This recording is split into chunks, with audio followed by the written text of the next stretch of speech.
Але гляньте на війну, яка просто зараз відбувається в Україні. Її ніколи б не сталося, якби я був президентом. Я знаю добре Зеленського, я знаю добре Путіна. Я маю хороші стосунки з ними, і вони поважають мене. Україна залишається незалежною та вільною країною. Якби Дональд Трамп був президентом, Путін би сидів у Києві просто зараз. Поміж двох вогнів – два ворожі табори найпопулярнішої політичної гонки у світі. Республіканці проти демократів, Дональд Джон Трамп проти Камали Деві Гарріс. Я люблю цю країну, як і багато інших людей. Зараз є спроба роз'єднати цю країну. Ми у громадянській війні. Кількість людей, які беруть і продовжуватимуть брати активну участь у нашій кампанії, одна з найбільших, яку я коли-небудь бачила у нашій партії. За перегонами на пост американського президента пильно спостерігають не лише у США, а й в інших країнах світу. Україна на порядку денному. Чи зміниться підтримка з приходом іншого кандидата? Ізраїль міркує над тим, чи такими ж колегіальними будуть рішення щодо підтримки. Росія, як інші авторитарні режими, сподівається, що світовий оплот демократії перестане підтримувати ті регіони, які країни-агресорки хочуть захопити собі. Екс-президент США Дональд Трамп закликає Україну здатися Росії.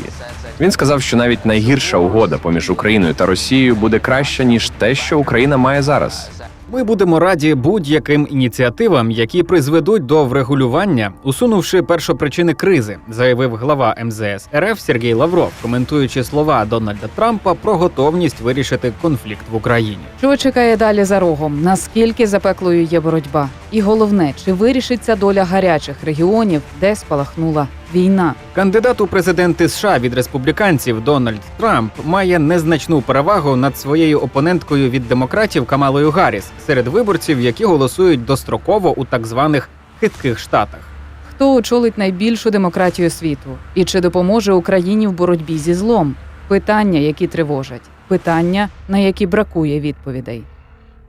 Make America great again. Зробімо Америку великою знову. Гасло кампанії Дональда Трампа. Не нове для США. У 1980-му його вже використав Рональд Рейган, який згодом став 40-м президентом. Зробити Америку великою закликали і 42-й очільник країни Білл Клінтон і його дружина Гіларі, яка була кандидаткою на найвищий пост, але президенткою так і не стала. Однак тільки Дональд Трамп зареєстрував гасло як торгову марку у 2012 році. Тепер йому фігурально належить вигук «Зробімо Америку великою знову», який часто можна побачити на кепках. А реально низка об'єктів нерухомості, серед яких і знаменита Трамп Тауер вартістю в майже $300 мільйонів. Компанії, серед яких, зокрема, організатори конкурсу «Міс Всесвіт» і величезні статки, що начебто надійшли з інших країн. Бізнес Трампа отримав майже $8 мільйонів від іноземних урядів – демократи Палати представників. За даними Forbes, найбільші доходи Трампа станом на 2021 рік надходили з клубів і полів для гольфу, які принесли йому приблизно $940 мільйонів за 4 роки. Гольф-курорт у Палм-Біч приніс близько $90 мільйонів. Гольф-клуб у Нью-Джерсі приніс плюс-мінус $60 мільйонів. Дональд Трамп асоціюється з розмовами про Бога, що береже Америку, з рушницями, що заховані в американських оселях, і радикальним настроєм щодо мігрантів, а ще образливими висловлюваннями, та про це трохи пізніше. Він прийшов до влади з політикою постправди, буденні висловлювання, які розуміють усі, палкі дискусії з конкурентами, слово «лузер» і висока самооцінка. Я б поставив собі 5 з плюсом. Я стабільно геніальний. Кампанія 2016 року була брудною та емоційною. Бізнесмен і зірка реаліті-шоу Дональд Трамп зазнав критики за висміювання репортера «Нью-Йорк Таймс» із вродженою хворобою суглобів під час передвиборчої акції у Південній Кароліні, що викликало презирливий докір з боку репортера та інших, які назвали дії Трампа підлими. Здається, Трамп висміював фізичний стан Ковалевські. У репортера артрогрипоз, який помітно обмежує гнучкість рук. Тепер, бідний хлопець, ти повинен побачити цього хлопця. Ах, я не знаю, що я сказав, я не пам'ятаю, сказав Трамп, смикаючи руками перед собою. Ні, це ти маріонетка. Це ти маріонетка. Дональд Трамп закликає заборонити мусульманам приїзд до США. Він сказав, що повна зупинка має тривати до тих пір, поки влада США не зрозуміє ставлення мусульман до США. І це лише кілька прикладів із низки скандальних заяв, що їх сказав під час своєї передвиборчої кампанії зірка фільму «Сам удома» і палкий прихильник реслінгу. Під час президентської кампанії 2016 року Трамп заявив, що збудує стіну на кордоні з Мексикою, змінить правила, згідно з якими діти нелегальних іммігрантів, що народилися на американській землі, отримують громадянство США, а також закликав депортувати усіх нелегалів, які вже перебувають в Україні. Він звертався до радикально налаштованої аудиторії, грав на емоціях і чинив подекуди безглузді вчинки, що знижували, але не обвалювали рейтинг. І це дало свої плоди.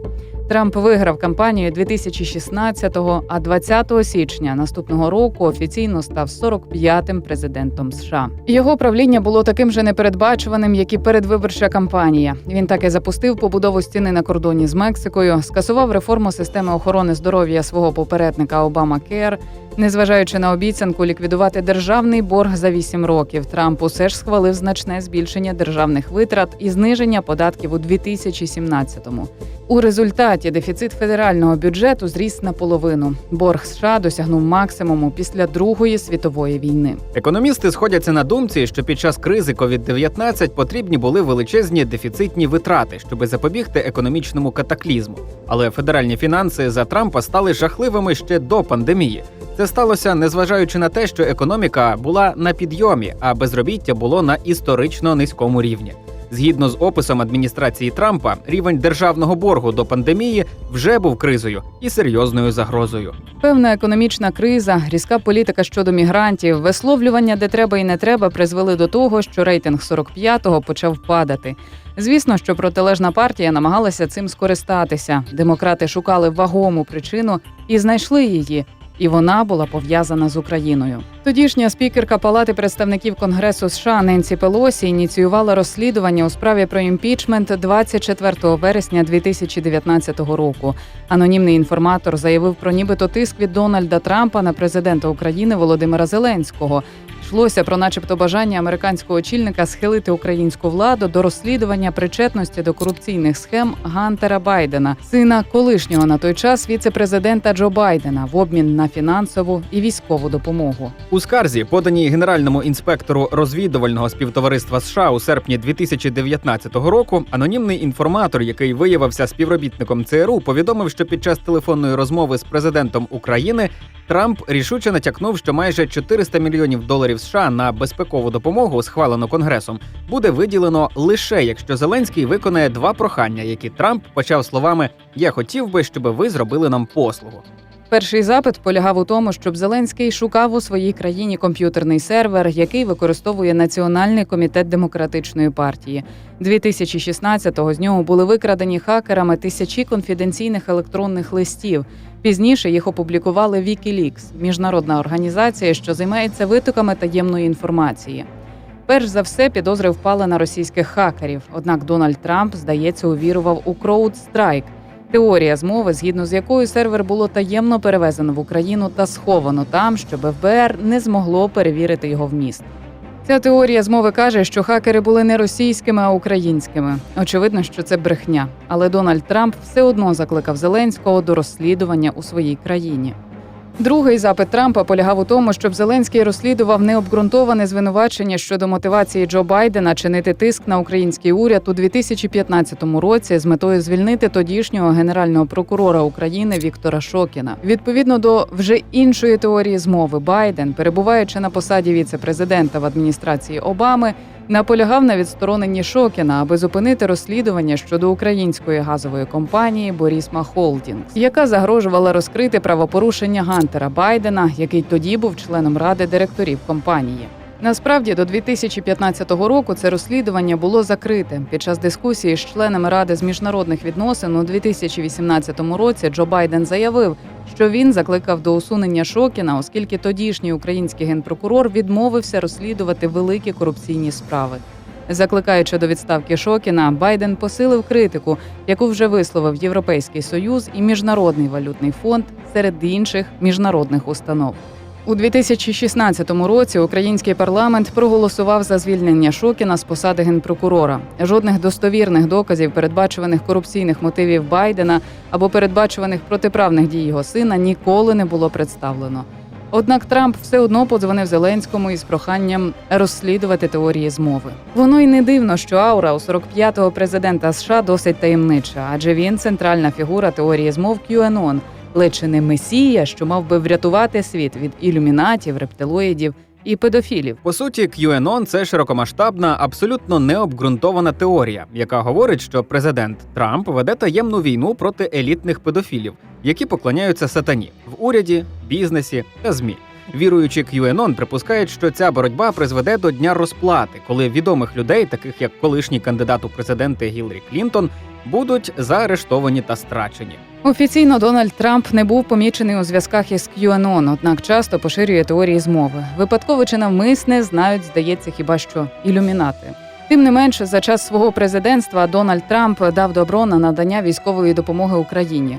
Наприклад, США почали надсилати протитанкові ракетні комплекси «Джавелін» і велику кількість нелетального озброєння – безпілотники, прилади нічного бачення, зв'язок, різноманітні автівки, контрбатарейні радари і багато іншого.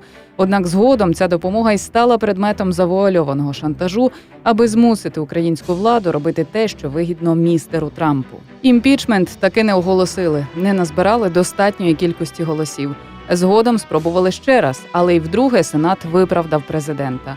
За період перебування Дональда Трампа на найвищому посту США він поліпшив відносини з Ізраїлем. Сполучені Штати офіційно визнали Єрусалим столицею Ізраїлю і перенесли своє посольство з Тель-Авіва. А 15 вересня 2020 року було підписано першу із так званих угод Авраама. Це договір про нормалізацію і відновлення дипломатичних відносин між Об'єднаними Арабськими Еміратами, Бахрейном та Ізраїлем.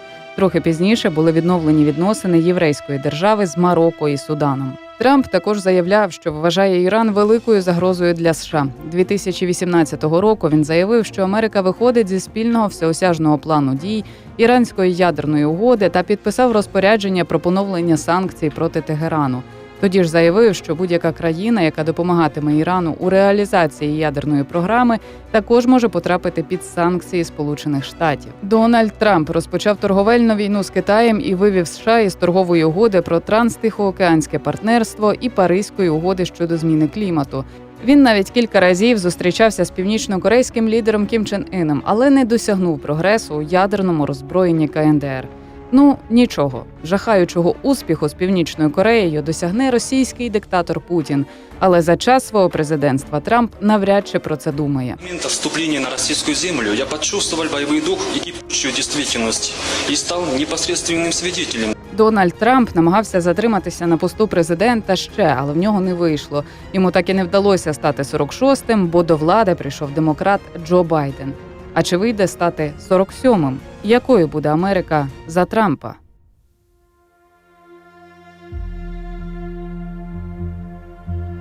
Коли ми б'ємося, ми перемагаємо. Саме так звучить гасло кандидатки у президенти США Камали Гарріс. Виборча гонка 2024-го відрізняється своєю політичною агресивністю.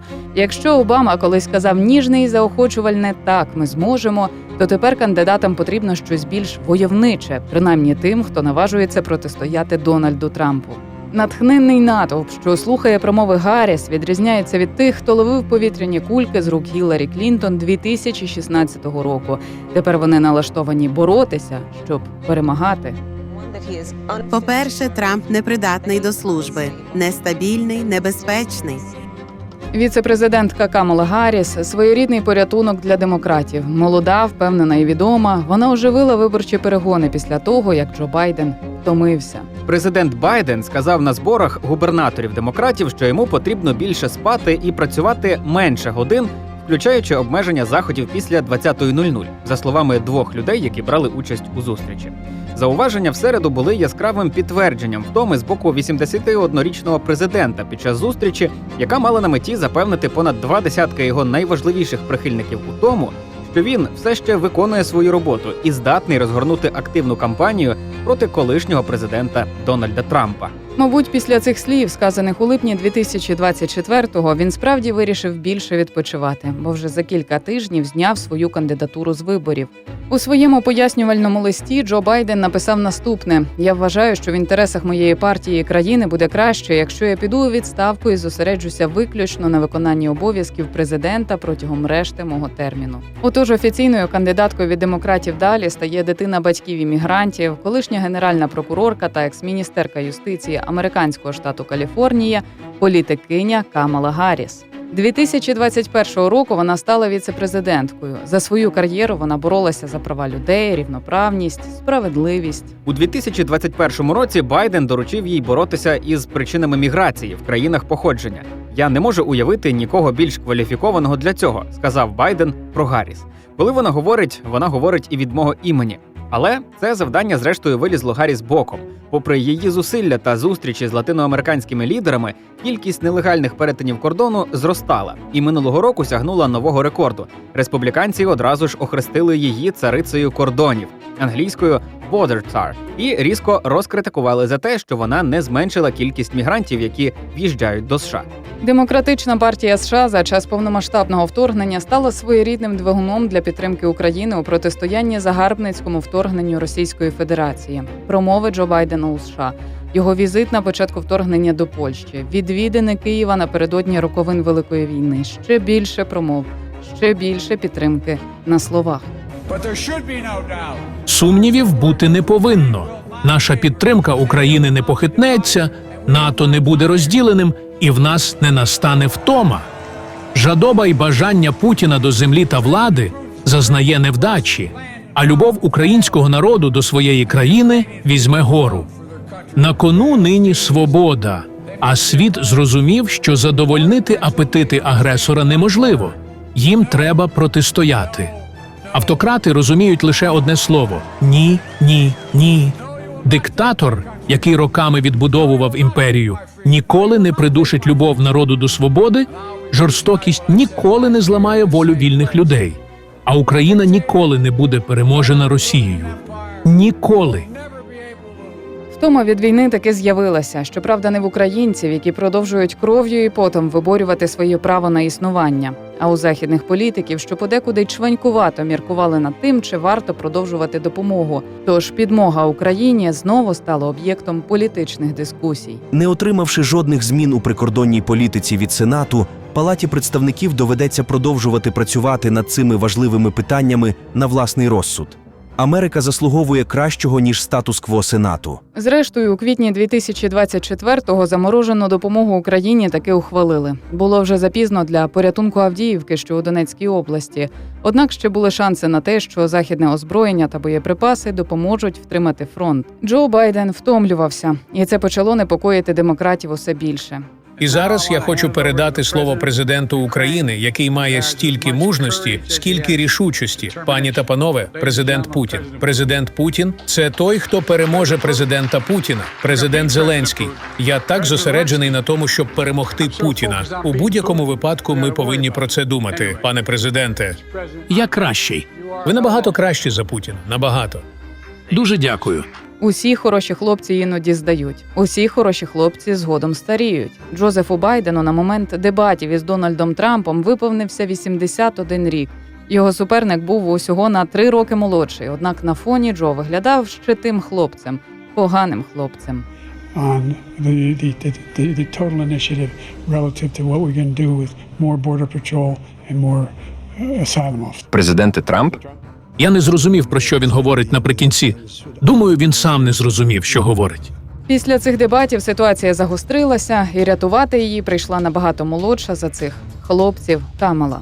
Я допомагала мобілізувати понад 50 країн світу для захисту від путінської агресії, і як президент я твердо стоятиму на боці України і наших союзників з НАТО. США допомогли Україні втримати незалежність і певним чином послабити Росію. Камала Гарріс каже, жодних розмов про Україну без України. Та якими були ці розмови спершу? Журналіст Саймон Шустер для журналу Time пише, всередині лютого 2022-го віце-президентка Камала Гарріс вилетіла до Європи для виконання критично важливої місії на світовій арені. Майже 200 тисяч російських військ тоді стояли біля кордонів України, і їхнє вторгнення стане одним із найбільших викликів за останнє десятиліття міжнародному порядку під проводом США. Адміністрація Байдена направила пані Гарріс допомогти європейцям впоратися. Під час зустрічі у Мюнхені Зеленський начебто закликав США ввести превентивні санкції проти Росії, стверджуючи, що це змусить Путіна переглянути своє рішення про вторгнення. Президент стверджував, якщо напад справді неминучий, то США мають надіслати в Україну зброю, включно з протиповітряними системами, винищувачами та важкою артилерією, необхідні для того, аби запобігти нападу російських військ на територію країни. Гарріс відхилила обидві пропозиції. Сполучені Штати не можуть запровадити превентивні санкції проти Росії, тому що покарання може настати лише після злочину, сказала вона. У своїй книзі заступник редактора The Washington Post Боб Вудворд пише, що Гарріс нібито вимагала від Зеленського розробити план, який забезпечить стабільність, якщо українського президента захоплять у полон чи вб'ють. Уся допомога на початку повномасштабного вторгнення вилилася лише в політичні гасла. Цивілізований світ чекав, чи російські військові зможуть вирізати з України низку регіонів і столицю. Чи все ж опір агресору дасть результат, і Київ устоїть? Я хочу звернутися до Збройних сил України. Стійте міцно. Ви все, що в нас є. І вони стояли міцно. Союзників в Україні більшало. Усіх об'єднали Сполучені Штати Америки з великими пакетами допомоги. Від $350 мільйонів у лютому 2022-го, уже після повномасштабного вторгнення, до рекордних майже 6 мільярдів у січні 2023-го. Бронемашини, протиповітряна оборона, дозвіл на передачу винищувачів, фінансова підтримка. Нарешті світ повірив в Україну. І держава показала, що може використовувати озброєння якісно, ефективно і точно. Та цього все одно було недостатньо. Росія вкидала гроші у військово-промисловий комплекс як хмиз до полум'я, і те розгорялося дедалі вище. З допомогою Індії, Китаю та третіх країн Російська Федерація навчилася обходити санкції, чи то пристосовуватися до них. Допоки союзники вагаються, чи Україна зможе перемогти, Кремль витрачає на війну в Україні більше, ніж 4 російські регіони отримують кошти за рік. Російський диктатор каже вмирати за свої божевільні ідеї, і росіяни йдуть на вірну смерть. Демократія працює трохи інакше. Вона вимагає від лідера пояснень, живиться суспільним невдоволенням, прагне політичних лестощів. Вона хоче виходу на трибуну, усмішок чи дискусій. Вона хоче вагань і рішень, ухвалених більшістю. Вона хоче права на помилку і юридичних підстав. Цивілізований світ підтримує Україну. Де юре цивілізований світ каже: ми вам нічого не винні.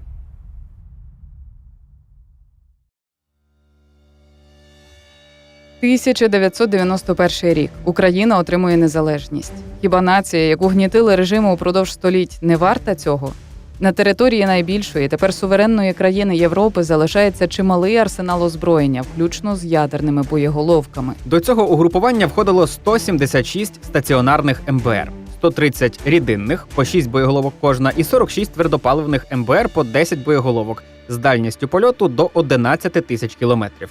Разом із 44 важкими стратегічними бомбардувальниками Ту-95МС – 25 одиниць і Ту-160 – 19 одиниць, оснащених ядерними крилатими ракетами великої дальності і декількома сотнями одиниць тактичної ядерної зброї, українське ядерне угрупування за своїм кількісним складом та потужністю посідало у світі 3-те місце після Росії і США. Загрозу вбачали не лише у Москві, яка згодом вирішила знову захоплювати пострадянські території. До Києва почали прибувати делегації з Вашингтону. США казали: ви не можете керувати цією зброєю. Чи могла Україна? Так. Чи погодилися б на це Америка та Росія? Відповідь дає історія. 1994. Західний світ наполягає, що Україна має відмовитися від ядерного озброєння. Для того, аби сприяти глобальній безпеці. Для того, аби не становити небезпеки для світу. Україну сідають за стіл перемовин, і так на світ з'являється Будапештський меморандум. Серед підписантів Україна, Російська Федерація, Велика Британія, Сполучені Штати Америки. Згодом приєдналися Франція та Китай, ті, щоправда, зі своїми застереженнями. США, Російська Федерація і Велика Британія зобов'язалися поважати незалежність, суверенітет та кордони України, утримуватися від загрози використання сили проти територіальної цілісності чи політичної незалежності України, Жодна зброя країн-підписантів ніколи не буде використовуватися проти України. Україна отримала право вимагати негайних дій з боку Ради безпеки ООН з метою надання допомоги Україні, якщо вона стане жертвою акту агресії чи об'єктом погрози агресією з використанням ядерної зброї. За маскою захисту світу, як виявиться, за 30 років було ганебне лице умиротворення. Замість серйозних зусиль щодо глобального контролю над ядерною зброєю, справжнім імперативом, здається, було бажання з боку американських чиновників схилити Росію до приєднання до західного демократичного світу. Будапештська угода таким чином була дипломатичною грою, такою, у якій зброя передавалася від слабшої держави до сильнішої з імперськими претензіями, головним чином для того, щоб заспокоїти невпевненість Росії щодо досягнення паритету у своїх ядерних запасах по відношенню до США. У квітні 2008 року у Бухаресті відбувся саміт НАТО. На засіданнях говорили про перспективи розширення. Німеччина та Франція не бажали псувати стосунків з Росією, тож Грузії та Україні відмовили. А нам-то що робити тоді? Вот тогда ми вынуждены будем перенацеливать наши ракеты на объекты, которые, как мы считаем, угрожают нашей национальной безопасности. Рішення щодо приєднання України до Альянсу відклали спершу на грудень, а насправді у довгу шухляду. Не взяли до Союзу і Грузію. Пообіцяли відчинені двері, але без плану дій. Політика не захисту, не оборони. Політика умиротворення, яка не спрацювала, а лише улестила агресора і показала – західний світ боїться слова «ескалація» більше, ніж випалення землі на території найбільшої країни Європи. Саме 2014 року Україна згадає про Будапештський меморандум, але реакція колективного Заходу буде слабкою. Навчання українських військових, амуніція – і знову Україну сідають за стіл перемовин, цього разу із порушницею Будапештського меморандуму Росією. За словами історика Юрія Митрофаненка, уже тоді частина українців усвідомлювала, що Будапештський меморандум криє у собі небезпеку.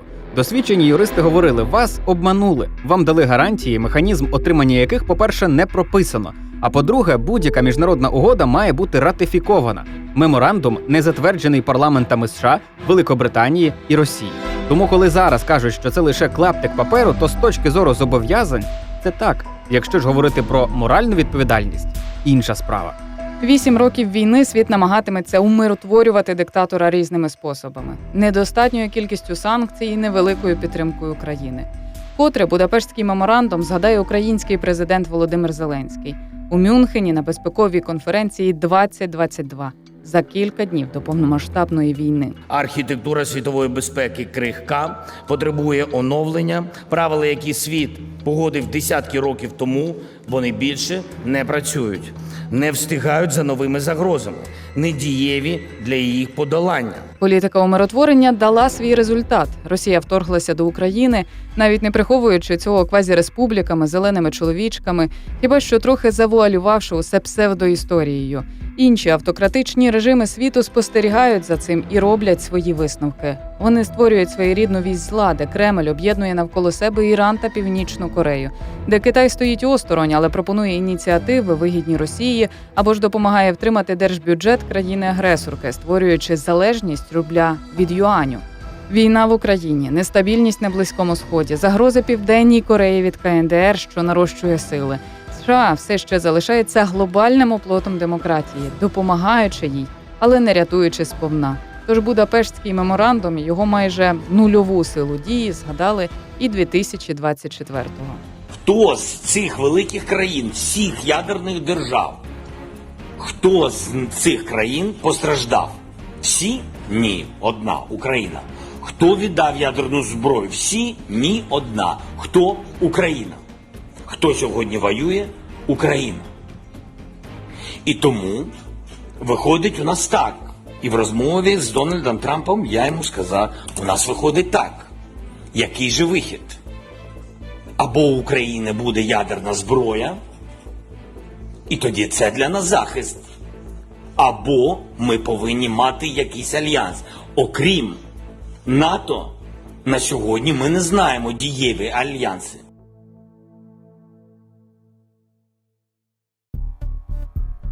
5 листопада 24-го року світ точно зміниться. Принаймні, перестане припускати, хто ж очолить США на наступні 4 роки. Може змінитися і доля України. Камала Гарріс налаштована продовжувати підтримку країни, що захищається від Росії. Дональд Трамп часто змінює свою думку, але все ще відштовхується від тези, що допомогу Україні варто зменшити чи припинити, а ще й сідати за стіл перемовин із Російською Федерацією. Чим ближче вибори, тим більш радикальними стають тези суперників. Зжени свого жирного чоловіка з дивану. Зжени цю жирну і скажи їй проголосувати за Трампа. З метою завоювати голоси виборців вони вдаються до різного. На порядку денному податки, медицина, торгівля, кордони з Мексикою. Ці пункти у програмах кандидатів традиційні упродовж багатьох років. У списку є й Україна. Колишній президент Дональд Трамп двічі відмовлявся прямо відповідати під час дебатів на запитання про те, чи хоче він, щоб союзник США Україна виграла війну. Тим часом віце-президент Камала Гарріс високо оцінила підтримку США та НАТО Україні у її боротьбі з вторгненням Росії досі і закликала її продовжувати. Інакше Путін сидів би в Києві, дивлячись на решту Європи, починаючи з Польщі, сказала вона. І чому б вам не сказати 800 тисяч польських американців прямо тут, у Пенсильванії, як швидко ви відмовилися б заради прихильності та того, що, на вашу думку, є дружбою з диктатором, який з'їв би вас на обід? Україна союзникам, у тому числі і США, презентувала свій план перемоги. Він складається з 5 пунктів: запрошення в НАТО, продовження операцій Сил оборони проти Росії, розміщення на своїй території комплексного неядерного стратегічного пакету стримування, стратегічний економічний потенціал та використання українського досвіду боротьби проти агресора для зміцнення оборони Альянсу та гарантування безпеки у Європі. Безпека, вона різна, як ви бачите. І коридори зернові, і фінансова підтримка. Безпека, вона не тільки збройна. Безпека, вона і економічна. Економічна безпека – це відкритий ринок, великий ринок, найбільший – ЄС. Ми повинні бути рівноправними членами ЄС. Тому, коли ми кажемо гарантії безпеки, так можна те, що працює. Те, що працює, нам запропонувати. Поки колективний Захід налаштований доволі скептично. Серед членів НАТО триває дискусія щодо запрошення, і наразі немає консенсусу. Двері досі відчинені, але що потрібно зробити, аби увійти крізь них? Яка альтернатива НАТО? Ну скажіть, будь ласка. А мій аргумент щодо Будапешту, що ми віддали відповідну зброю і що ми повинні були міняти зброю на НАТО? Так треба було міняти. Не на Будапештським меморандумом. Треба було віддавати ядерну зброю і отримати НАТО і ЄС. Допоки Захід дискутує, думає і вагається, Росія лише нарощує свої потуги. Наприклад, тисячі військових з Північної Кореї незабаром після виборів президента США або ж навіть до них з'являться на українських фронтах. Дрони іранського виробництва майже щодня летять на українські домівки та критичну інфраструктуру. Найманці з низки країн їдуть на війну в Україні у складі російської армії, полюючи за грішми. Західні чипи усе ще залишаються частиною кремлівського озброєння. Очільник української розвідки Кирило Буданов заявив, що єдиний спосіб заблокувати можливості Кремля з наведення ракет – це зупинити потік напівпровідників у Росію. Проте всі відводять очі від того, що відбувається. Якщо ви відкриєте будь-яку із цих ракет чи безпілотників, ви самі побачите, що вони повні західних компонентів. Компанії можуть говорити, що вони нічого не продають в Росію, що вони просто продають якимось посередникам. Але це не змінює того факту, що ці частини потрапляють до Росії у величезних обсягах. Вагання, бажання умиротворити, а не зупинити. Колективний Захід, очолюваний США, досі залишається м'яким. Він може стати жорстким, якщо до влади прийде Дональд Трамп, або ж залишитися м'яким, якщо політику Джо Байдена продовжить Камала Гарріс. Досвід холодної війни, можливо, показав країнам НАТО, що повсякчасне уникання загроз призводить до хиткого, сумнівного, однак все ж миру. А 21 століття стало більш нестабільним, ніж очікували ліві мрійники, що планували змінювати світ на краще. Після 5 листопада 2024 року один відлік до виборів президента США завершиться, однак може початися наступний. Президент Польщі Анджей Дуда у серпні заявив, що Путін планує напасти на країну НАТО у 2026-2027 роках. Раніше про це говорили український президент і розвідка, а ще глава військового комітету НАТО Роб Бауер та низка інших європейських і американських чиновників. І це все на фоні заяв Дональда Трампа про бажання зменшити фінансування європейських членів Альянсу. Чи переозброєна Європа? Чи готові США до масштабного протистояння? Покаже лише час, відлік якого уже пішов.